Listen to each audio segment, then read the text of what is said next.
সকালে তাড়াহুড়োয় হাতে সময় একদম কম থাকলে কোনো রকম মাখা বেলার ঝামেলা ছাড়াই এই সুস্বাদু নরম তুলতুলে গোলা রুটি বানিয়ে নিতে পারো চটজলদি। সাদা আলুর তরকারি বা অন্য যে কোনো সবজির সাথে এই গোলা রুটি খেতে অসাধারণ লাগে। নমস্কার বন্ধুরা, আমার আরও একটা নতুন রেসিপিতে তোমাদের সবাইকে স্বাগত জানাই।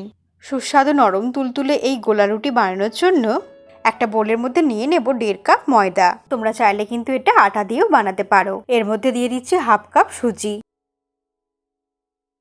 এর সঙ্গে দিয়ে দেবো 1/2 চামচ কালো জিরে, দিয়ে দিচ্ছি 1/2 চামচের থেকে একটু কম জোয়ান। এর সঙ্গে দিয়ে দেবো 1/2 চামচ চিলি ফ্লেক্স, আর দিয়ে দিচ্ছি স্বাদ মতো লবণ।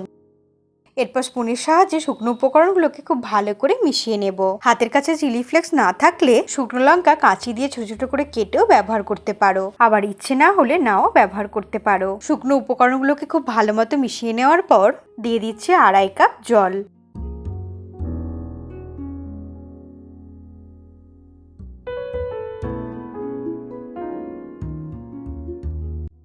জল দিয়ে সমস্ত কিছুকে একসাথে খুব ভালো করে মিশিয়ে নিয়ে একটা ব্যাটার আমরা তৈরি করে নেব। খুব সামান্য সময়ে মাখা বেলার ঝামেলা ছাড়াই নরম তুলতুলে এই গোলা রুটি বাচ্চা থেকে বড় সবাই ভীষণ পছন্দ করবে। হেলদি আর টেস্টি এই গোলা রুটিগুলো বাচ্চা বা বড়দের টিফিন বক্সেও দিতে পারো, আবার রাতের ডিনারেও খুব সহজেই বানিয়ে নিতে পারো। আর গোলা রুটিগুলো এইভাবে বানালে সারাদিনই নরম তুলতুলে থাকবে, একদমই শক্ত হবে না। এই ব্যাটারটা তৈরি করার সময় একটু পাতলাভাবেই বানাতে হবে, যেহেতু এখানে সুজি ব্যবহার করেছি তাই কিছুক্ষণ রাখলেই ব্যাটারটা কিন্তু আরও একটু ঘন হয়ে যাবে।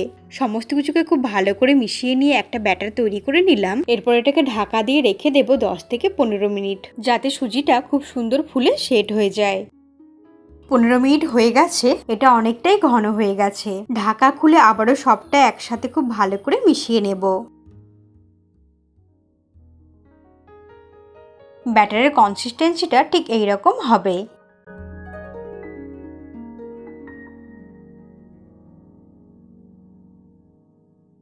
এরপর একটা প্যান গরম করে নিয়ে নেব 1 চামচের মতো সাদা তেল। তেলটাকে প্যানের সব দিকটাতে খুব ভালো করে স্প্রেড করে দিচ্ছি। এরপর ফ্লেমটাকে মিডিয়ামে করে দিয়ে তেলটা ভালো মতো গরম হয়ে গেলে 2 হাতা পরিমাণে ব্যাটার নিয়ে এইভাবে প্যানের মধ্যে দিয়ে দিতে হবে।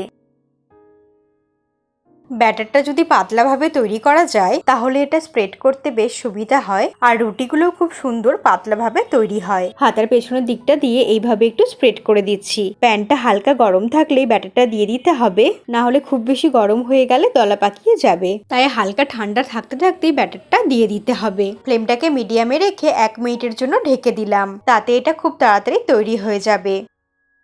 1 মিনিট পরে ঢাকা খুলে নিলাম। সাইডে যে তেলগুলো ছিল রুটির গায়ে এইভাবে একটু লাগিয়ে দিচ্ছি।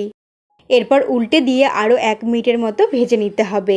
এটা কিন্তু ভাজতে খুব বেশি সময় লাগে না, মোটামুটি 1.5 থেকে 2 মিনিটের মধ্যেই খুব সুন্দরভাবে তৈরি হয়ে যায়।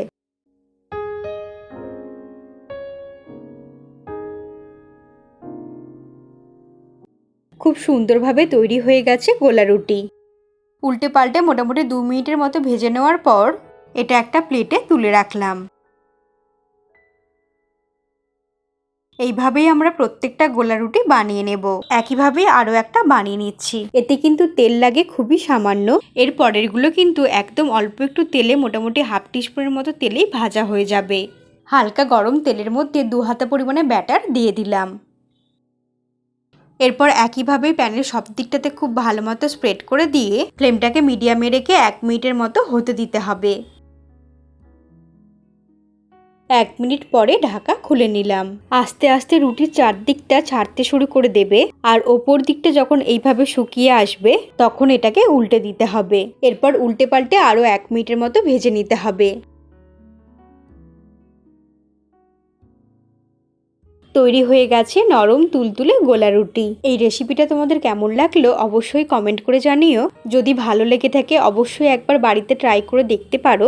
আশা করি তোমাদেরও খুব ভালো লাগবে। হাতে সময় কম থাকলে এইভাবে ময়দা বা আটাকে জলে গুলে খুব সহজেই কিন্তু গোলা রুটি বানিয়ে নিতে পারো। এই গোলা রুটিগুলোকে এইভাবে 4 ভাঁজ করে আলুর সবজির সঙ্গে পরিবেশন করলাম। তোমরা কিন্তু তোমাদের পছন্দ মতো সবজির সাথে খেতে পারো।